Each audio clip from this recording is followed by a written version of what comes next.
चलतु स्टार्ट करिबा चंद्रयान 3 विषय किछि सूचना आरंभ होउछि चंद्रयान 2 पकरो देखि चलतु।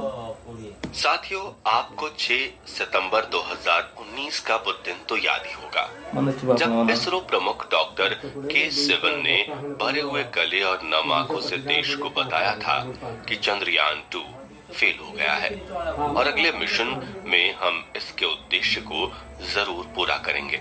तो क्या है इसरो का अगला मिशन?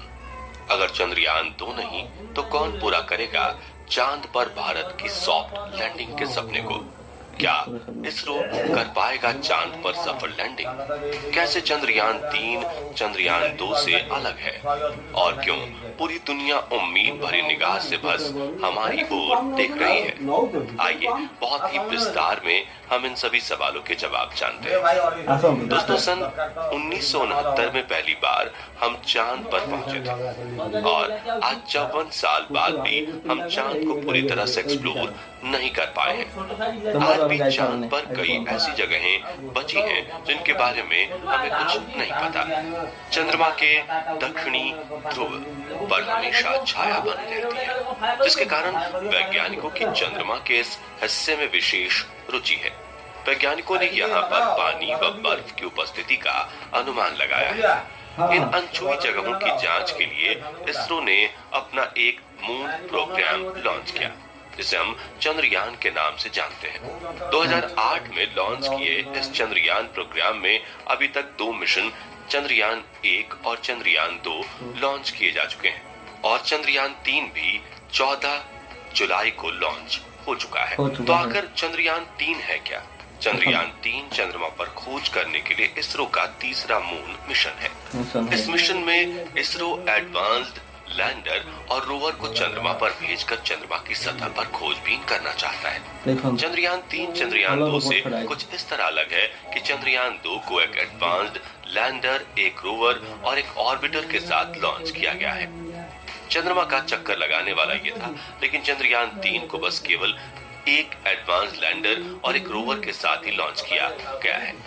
अब आप सोच रहे होंगे कि ऐसा क्यों? तो आपको बता दें कि हमारे चंद्रयान 2 मिशन में लैंडिंग के दौरान सॉफ्टवेयर में कुछ गड़बड़ी के कारण लैंडर और रोवर तो सॉफ्ट लैंडिंग नहीं कर पाए थे, लेकिन केवल ऑर्बिटर को सफलता के साथ उसने मून की ऑर्बिट में पहुंचा दिया था, जो अभी वहीं चक्कर लगा रहा है। इसलिए इस मिशन में हमें ऑर्बिटर को भेजने की जरूरत नहीं पड़ी। चंद्रयान 3 14 जुलाई 2023 को दिन के 2:35 पर सतीश धवन स्पेस स्टेशन श्रीहरिकोटा से लॉन्च किया जा चुका है। अगर बात इस मिशन में यूज होने वाले रॉकेट की करें तो इस मिशन में GSLV Mark 3 को लॉन्च किया गया। इस मिशन का जो मेन पेलोड है वो है लैंडर और रोवर। चलिए अब इन पर थोड़ी बात कर लेते हैं। इसरो ने इस मिशन में भेजे जाने वाले लैंडर मॉड्यूल को विक्रम नाम दिया है और इसका नाम भारतीय अंतरिक्ष प्रोग्राम के जनक माने जाने वाले विक्रम साराभाई के सम्मान में दिया गया है। विक्रम एक 1726 किलोग्राम वजनी एडवांस्ड लैंडर है, जिसमें 4 लैंडिंग लेग्स और 4 थ्रस्टर्स लगाए गए हैं। ये लेजर डॉपलर वेलोसिमीटर से लैस है। विक्रम चांद की सतह पर टेम्परेचर चेंज की गति और आसपास होने वाली भूकंपीय गतिविधियों को मेजर कर सकता है। साथ ही इसमें प्लाज्मा डेंसिटी को नापने के लिए विशेष उपकरण लगाए गए हैं। इसरो के वैज्ञानिक ने इस मिशन में भेजे जाने वाले रोवर को प्रज्ञान नाम दिया है। अब क्योंकि इस रोवर को बहुत ही इंटेलिजेंट काम करने के लिए बनाया गया है, इसलिए इसका नाम प्रज्ञान है, जिसका संस्कृत में अर्थ है इंटेलिजेंस। दोस्तों, ये 26 किलोग्राम वजनी 6 पहियों वाला रोबोट है जो चांद की सतह पर 1 सेंटीमीटर पर सेकंड की रफ्तार से चल सकता है। इसरो ने इस पूरे मिशन के दौरान रोवर प्रज्ञान द्वारा आधे किलोमीटर की दूरी में खोजबीन करने की संभावना जताई है। लैंडिंग साइट के आसपास के तत्वों यानी एलिमेंट फैब्रिकेशन का पता लगाने के लिए प्रज्ञान में अल्फा पार्टिकल एक्सरे स्पेक्ट्रोमीटर और लेजर ब्रेकडाउन स्पेक्ट्रोस्कोप नाम के 2 उपकरण उपकरण लगाए गए हैं। दोस्तों आप जानते ही होंगे कि इसरो अपने इम्पोर्टेंट मिशन में बहुत ही कम खर्च में लॉन्च करने के लिए जाना जाता है। अगर हम चंद्रमा 3 मिशन के बजट की बात करें तो पूर्व इसरो प्रमुख डॉक्टर के सिवन ने इस प्रोजेक्ट की अनुमानित लागत 615 करोड़ बताई थी। अगर इस बार इसरो चंद्रयान 3 की सॉफ्ट लैंडिंग की सफलता के साथ पूरा करता है तो ये अभी तक का सबसे कम पैसों में पूरा होने वाला मून प्रोजेक्ट बन जाएगा। अब आप सोच रहे होंगे कि आखिर हम इतनी भारी भरकम पैसा लगाकर चंद्रयान 3 को चांद पर भेज रहे हैं तो ये वहाँ करेगा क्या, और क्यों इसरो ने इसके पीछे अपनी पूरी ताकत झोंक दी है।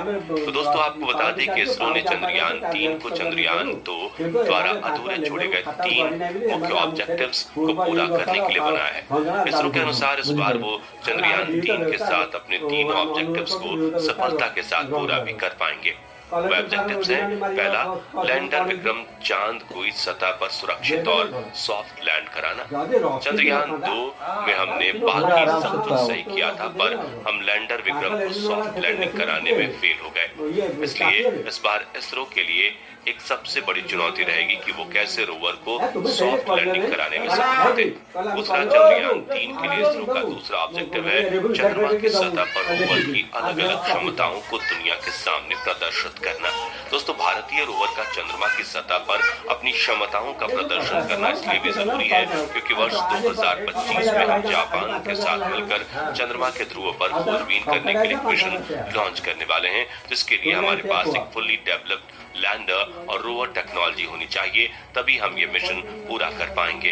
इसरो को अपनी लैंडर और रोवर टेक्नोलॉजी को डेवलप करके टेस्ट करने का इससे अच्छा मौका तो नहीं मिलने वाला। अब बारी है इसरो के तीसरे और सबसे इम्पोर्टेंट ऑब्जेक्टिव की, जो है चंद्रमा के स्ट्रक्चर को और बेहतर ढंग से समझने और इसके साइंस को प्रैक्टिस में लाने के लिए चंद्रमा की सतह पर उपलब्ध केमिकल और नेचुरल एलिमेंट मिट्टी और पानी पर वैज्ञानिक प्रयोग करना। इससे इसरो चांद के बारे में दुनिया को कुछ ऐसे फैक्ट्स बताना चाहता है जिससे चांद पर जीवन की उम्मीदों को और बढ़ाया जा सके। इन सभी ऑब्जेक्टिव्स में से इसरो ने सबसे ज्यादा तैयारी लैंडर को सॉफ्ट लैंडिंग कराने की करी है। चंद्रयान 2 का फेल होना इसरो के लिए किसी बुरे सपने से कम नहीं था। अपने विज्ञान का लोहा मनवाने और पूरी दुनिया को अपनी काबिलियत दिखाने के लिए इसरो हर हाल में चंद्रयान 3 को पूरी तरह से सफल करना चाहता है। चंद्रयान 2 की गलती से सीख लेते हुए इस बार इसरो ने अपने हर उपकरण को पिछली बार से ज्यादा मजबूत बनाया है, जिससे वो आपात के समय में ज्यादा लोड झेल सके।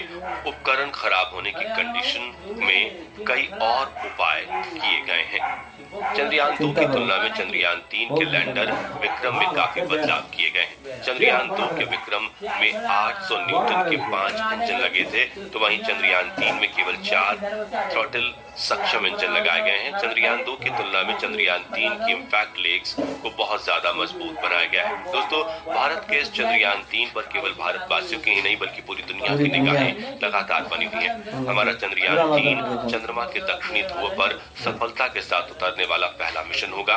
अमेरिका की अंतरिक्ष एजेंसी नासा भी अभी तक चंद्रमा के दक्षिणी ध्रुव तक नहीं पहुंच सकी है। नासा चंद्रयान 3 से मिलने वाली जानकारी लेकर अपने भविष्य के आर्टेमिस मिशन में उसका प्रयोग करना चाहता है। चंद्रमा के दक्षिणी ध्रुव के लिए नासा अपने मानव मिशन आर्टेमिस 3 को 2025 तक शुरू करने वाला है।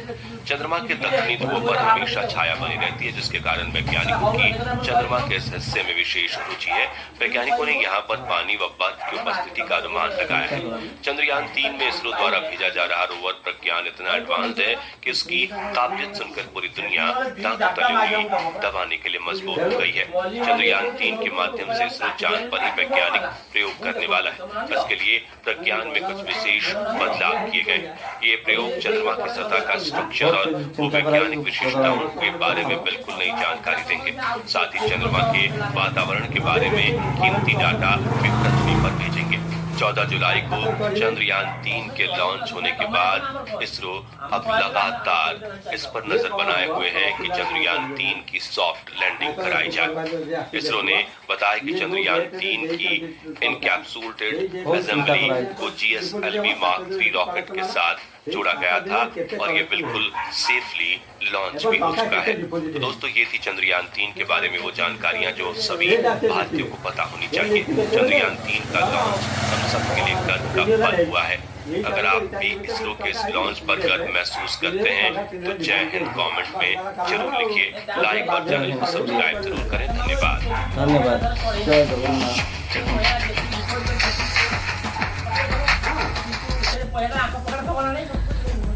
देखिले वीडियो की आशा करके आप समस्त भल लगी प्रभु जगन्नाथ पाखे आम प्रार्थना करवा चंद्रयान 3 आमर सफलता सहित लैंडिंग करूँ जगन्नाथ पाखे प्रार्थना। ओडिशा सहित सारा भारतर जिते सब ओडिशा लोक अच्छा मो वीडियो देखुं समस्त जगन्नाथ पाखे प्रार्थना करूँ सफलतार सहित लैंड करूँ। जय जगन्नाथ। मुझे तापस मिश्र रोचे। नमस्कार ओडिशा।